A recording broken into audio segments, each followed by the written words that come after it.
ඔන්න මේ දවස්වල Facebook එකේ සැරිසරුවොත් අනිවාර්යයෙන්ම දකින්න ලැබෙන නමක් තමයි XTX AX කියන්නේ. ඉතින් ශ්‍රී ලංකාව ඇතුලේ හරිම වේගෙන් පැතිරෙන මේ ඔන්ලයින් ආයෝජන ක්‍රමය මොකක්ද කියලා ගොඩක් දෙනෙක් කතා වෙනවා. ඒ නිසා අපි හිතුවා මේකේ ඇත්ත නැත්ත ටිකක් ගැඹුරට හොයලා බලන්න. කවුරු හරි මේ වගේ දෙයකට මුලින්ම යොමු වෙනකොට හිතන්නේ පොන්සි ක්‍රමයක් ගැනවත් ලොකු වංචාවක් ගැනවත් නෙවෙයි නේද? හිතන්නේ බලාපොරොත්තුවක් ගැන. සමහර විට මේකෙන් නම් ගොඩ යන්න පුරවන් වෙයි කියන පොඩි හීනයක් ගැන. එහෙනම් මේ S නිලංකාරවන තරම් ප්‍රතිලාභ පිටිපස්සේ ඇත්තටම තියෙන්නේ මොකද්ද? XTTX AX වේදිකාව දෙන පොරොන්දු ඇතුළේ හැංගිලා තියෙන ඇත්ත කතාව තමයි අපි මේ විග්‍රහයෙන් එළියට ගන්න යන්නේ. හරි. එහෙනම් අපි මුලින්ම බලමු කොහොමද මේගොල්ලෝ මිනිස්සුන්ව මේකට ඇදගන්නේ කියලා. කතාව පටන් ගන්නේ හරිම සිම්පල් විදිහට. සමාජ මාධ්‍ය වලින් එන ලින්ක් එකකින් සහ හරිම ලස්සන පැහැදිලි ඉන්ටර්ෆේස් එකකින්. මේක සිද්ධ වෙන විදිහ හරිම සූක්ෂමයි. බලන්නකෝ. මුලින්ම හොඳම යාළුවෙක් ලින්ක් එකක් එවනවා. ඊට පස්සේ Facebook group වලට ගියාම පේනවා අන්දාරයත් සල්ලි අරන්. මෙන්න මෙයාත් සල්ලි හොයනවා කියලා දාන post. ඊළඟට හැම අප්ඩේට් එකක්ම වැටෙන Telegram channel එකක් තියෙනවා. ඉතින් මේ ඔක්කොම දැකලා ඇතුළට ගියාම හරිම සරල dashboard එකකුයි ලියාපදිංචි වුණ ගමන්ම දෙන පොඩි බෝනස් එකකුයි ලැබෙනවා.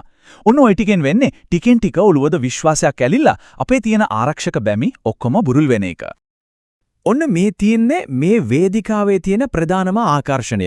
මේගොල්ලෝ ඉදිරිපත් කරන විවිධ ආයෝජන පැකේජ් සහ ඊවට දවස් 90ක් ගියාම ලැබෙනවා කියලා පොරොන්දු වෙන ඇදහ ගන්න බැරි තරමේ ගෙවීම් තමයි මේ. දවස් 90ක ඇතුළත 900ක ප්‍රතිලාභයක්. මේක තමයි මෙතන තියෙන වැදගත්ම පොයින්ට් එක. මොකද හොඳට මතක තියාගන්න නීත්‍යානුකූලව නියාමනය වෙන කිසිම ආයෝජනයකදී මේ වගේ ගාණක් කියන එක ගණිතමය විදියට වෙන්නම බැරි දෙයක්. හරි. එහෙනම් ප්‍රශ්නේ මේකයි මෙච්චර ඇදාගන්න බැරි පොරොන්දු තියෙද්දී මිනිස්සු ඇයි මේක විශ්වාස කරන්නේ? කොහොමද මේක ඇස්තක් වගේ දැනෙන්නේ?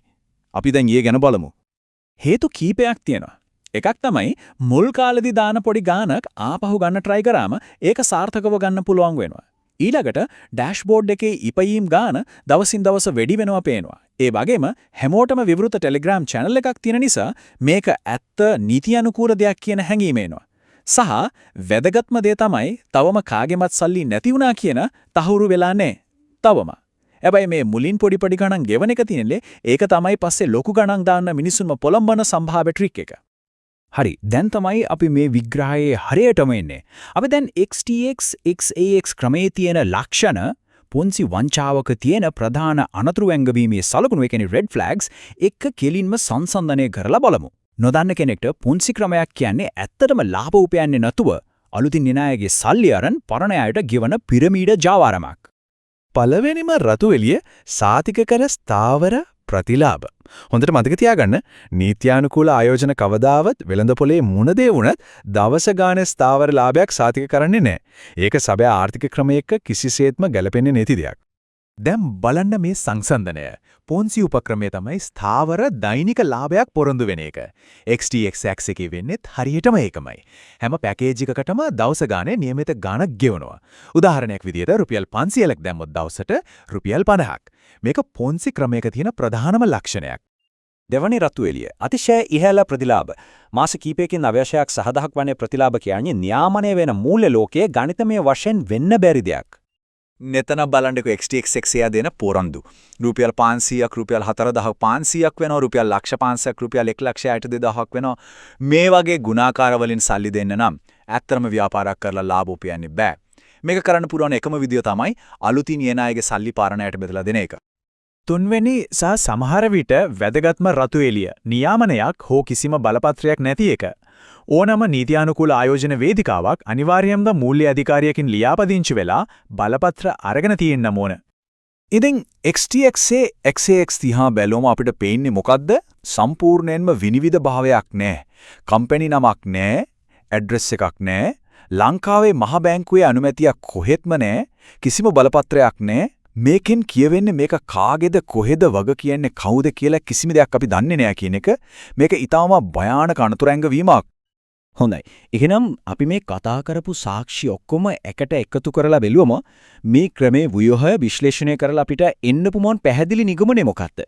අපේ විමර්ශනයෙන් ලැබෙන අවසන් තීන්දුව තමයි මේ වේදිකාව පොන්සි ක්‍රමයකට ආදාළ සියලුම ඉහළ අවදානම් ලක්ෂණ පෙන්눔 කරනවා කියන එක. ඒ කියන්නේ මේකේ මූලික ව්‍යුහේම තිරසාර නැහැ. සරලවම කිව්වොත් මේක සමහර වෙලාවට දැන් සල්ලි ගෙවනවා ඇති. හැබැයි ගණිතමය වශයෙන් මේකට හැමදාටම ගෙවන්න බෑ. අවදානම තියෙන්නේ වෙන කොහෙවත් නෙවෙයි. මේ ක්‍රමය හදලා තියෙන විදියමයි. හරි. එහෙනම් මේ විශ්ලේෂණයෙන් එහාට ගිහින් අපි දැන් කතා කරමු ප්‍රායෝගිකව කරන්න ඕනේ දේ ගැන. මේ වේදිකාවට දැනටමත් සම්බන්ධ වෙලා ඉන්න, එහෙම නැත්නම් සම්බන්ධ වෙන්න හිතාගෙන ඉන්න කෙනෙක්ට තමන්ව ආරක්ෂා කරගන්න පුළුවන් කොහොමද කියලා. මෙන්න මතක තියාගන්න ඕන පැහැදිලි පියවර 4ක්. පළවෙනි එක අලුතින් සල්ලි දාන්න එපා. දෙවෙනි එක දැනටමත් සල්ලි දාලා තියෙනව නම් පුළුවන් හැම වෙලාවකම ආපහු ගන්න උත්සාහ කරන්න. තුන්වෙනි එක අනිත් අයට ආරාධනා කරන්න එපා. මොකද එහෙම කරොත් වෙන්නේ තව කෙනෙක්ව මේ අවදානමට හසු කරගන්න එක. හතරවෙනි එක හැමදේම ලේඛනගත කරගන්න. ස්ක්‍රීන්ෂොට්, පේමන්ට් විස්තර, chats මේ හැමදේම Taman ළඟ තියාගන්න.